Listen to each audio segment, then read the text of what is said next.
তো বন্ধুরা, সবাই যে রাখিকে দোষ দিচ্ছে, তো আমি একটা কথাই বলতে চাই, বিয়ের দিনে মানে উপোস করে পুরো নিয়মগুলো করতে করতে অলরেডি সবার মাথায় একটু খারাপ হয়ে যায় যে সেই দিন তোমার বিয়ের টাইমে যদি মানে ও পান পাতা নিয়ে কন্টিনিউ দাঁড়িয়ে আছে, ওর কোনো ছবি ভালো করে তুলতে পারছে না, কারণ আশেপাশের লোক এত ছবি তুলছে।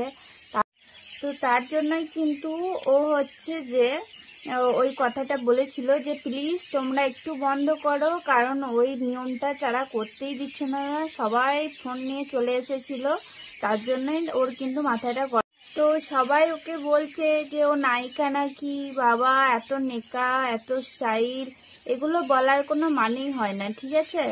তো এরকম বলো না, যারা ওর ব্লগ দেখে তারা সবাই জানে ও খুবই ভালো, ঠিক আছে? ও খুব সিম্পল একটা মেয়ে, ও সিম্পল ঘরেই বিয়ে করেছে, তো নিজেই সেটা বলেছে যে তোমরা সবাই ভিডিও করতে পারো বিয়েতে, কিন্তু যে নিয়মগুলো আছে সেগুলো তো ওকে কমপ্লিটলি করতে দিতে হবে।